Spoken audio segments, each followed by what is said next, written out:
ಫುಟ್ಪಾತ್ಗಳ ನಿರ್ಮಾಣ ಮಾಡುವಾಗ ಜನರಿಗೆ ಒಂದು ವಾಕಿಂಗ್ ಮಾಡಲಿಕ್ಕೆ ಉದ್ದಕ್ಕೆ ಹೋಗಲಿಕ್ಕೆ ಒಂದು ಅವಕಾಶ ಆಗಬೇಕು, ಫುಟ್ಪಾತಿಗೋಸ್ಕರ ಅದು ಕಟ್ಟುವುದಲ್ಲ ಅಂತ ಅನ್ನುವಂಥ ಭಾಳಷ್ಟು ಅಭಿಪ್ರಾಯಗಳು. ಖಂಡಿತ ಅಲ್ಲಿ ಒಂದು ಗಿಡ ಇರಬೇಕು, ಖಂಡಿತ ನೆರಳು ಇರಬೇಕು.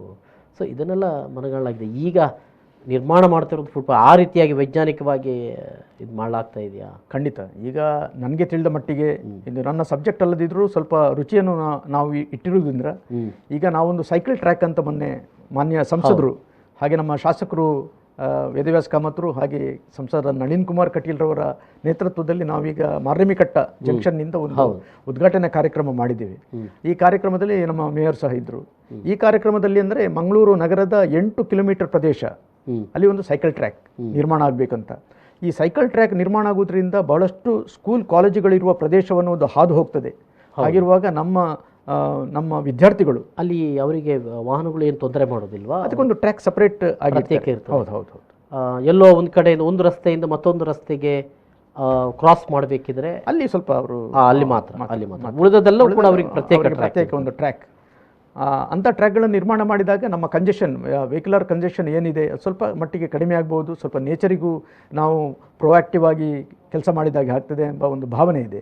ಹಾಗಿರುವಾಗ ನೀವು ಹೇಳುವಂಥ ಗಿಡಗಳನ್ನು ನೆಡುವಂಥ ಕಾರ್ಯಕ್ರಮ ಈಗಾಗಲೇ ಹಲವಾರು ಸಂಸ್ಥೆಗಳು ಸಹ ತುಂಬ ತೊಂದರೆ ಆಗೋದು ಮೆಸ್ಕಾಂ ವೈರ್ಗಳೇ. ಅದಕ್ಕೆ ಒಂದಕ್ಕೋಸ್ಕರ ಅನಿವಾರ್ಯವಾಗಿ ಅದಕ್ಕೋಸ್ಕರ ಈಗ ನಾವು ನೆಡುವಂಥ ಗಿಡಮರಗಳು ಅದಕ್ಕೊಂದು ಹೈಟ್, ಅದೊಂದು ಲಿಮಿಟೇಷನ್ ಏನಿದೆ ಅಂಥ ಗಿಡಗಳನ್ನೇ ನಾವು ಮಂಗಳೂರು ನಗರದ ಒಳಗೆ ನಾವು ನೆಡಬೇಕು. ಹೈವೇಲಿ ನೆಟ್ಟಾಗಿ ನಾವು ಇಲ್ಲಿ ನೆಡಲಿಕ್ಕೆ ಆಗೋದಿಲ್ಲ, ಯಾಕಂದರೆ ಬಹಳಷ್ಟು ಜಾಗದಲ್ಲಿ ಕೇಬಲ್ಗಳು ಇನ್ನೊಂದು ಮತ್ತೊಂದು ಹಾದು ಹೋಗ್ತವೆ.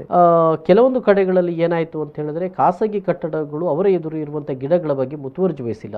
ಎಲ್ಲೋ ನಮಗೆ ಪಾರ್ಕಿಂಗ್ ಸಮಸ್ಯೆ ಆಗ್ತದೆ ಅಥವಾ ನಮ್ಮ ಬಿಲ್ಡಿಂಗ್ ಕಾಣೋದಿಲ್ಲ, ನನ್ನ ಬೋರ್ಡ್ ಕಾಣೋದಿಲ್ಲ ಅಂತನ್ನುವಂಥದ್ದು ಇಂಥದ್ದೆಲ್ಲ ಸಮಸ್ಯೆಗಳು ಬಂದರೂ ಕೂಡ ಕೆಲವು ಕಟ್ಟಡ ಎದುರು ಇರುವಂಥ ಗಿಡಗಳೇ ಅದು ಮತ್ತೆ ಮಾಯವಾಗಿ ಬಿಡ್ತದೆ ಅನ್ನೋದು ಅವರ ದೂರು.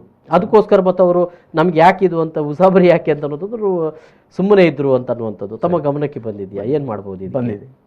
ಇದು ಸರ್ವಸಾಮಾನ್ಯವಾಗಿ ಪ್ರತಿಯೊಬ್ಬನಿಗೆ ಈಗ ಒಂದು ಎಸ್ಟಾಬ್ಲಿಷ್ಮೆಂಟ್ ಒಂದು ಶಾಪ್ ಇಟ್ಕೊಂಡವನಿಗೆ ಅವನ ಶಾಪು ಕಾಣಬೇಕು, ಅವನಿಗೆ ವ್ಯವಹಾರ ಮಾಡಲಿಕ್ಕೆ ಆಗಬೇಕು ಎಂಬ ಒಂದು ಮಾನಸಿಕತೆ ಇರ್ತದೆ.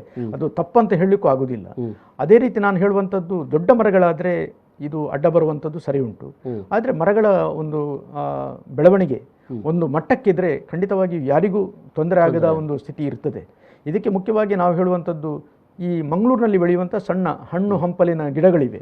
ಇದು ಜಾಸ್ತಿ ದೊಡ್ಡದಾಗಿ ಬೆಳೆಯುವುದಿಲ್ಲ. ಇಂಥ ಗಿಡಗಳನ್ನು ನಾವು ಪಟ್ಟಣ ಪ್ರದೇಶದಲ್ಲಿ ನೆಟ್ಟರೆ ಪ್ರಾಯಶಃ ನಮ್ಮ ಮುಂದಿನ ಜನಾಂಗಕ್ಕೆ ಹಣ್ಣುಗಳನ್ನು ನೋಡುವಂಥ ಒಂದು ಸಂದರ್ಭವು ಮಂಗಳೂರು ನಗರದೊಳಗೆ ಸಿಗ್ತದೆ ಎಂಬ ಭಾವನೆ ನಮ್ಮ ಹತ್ರ ಇದೆ.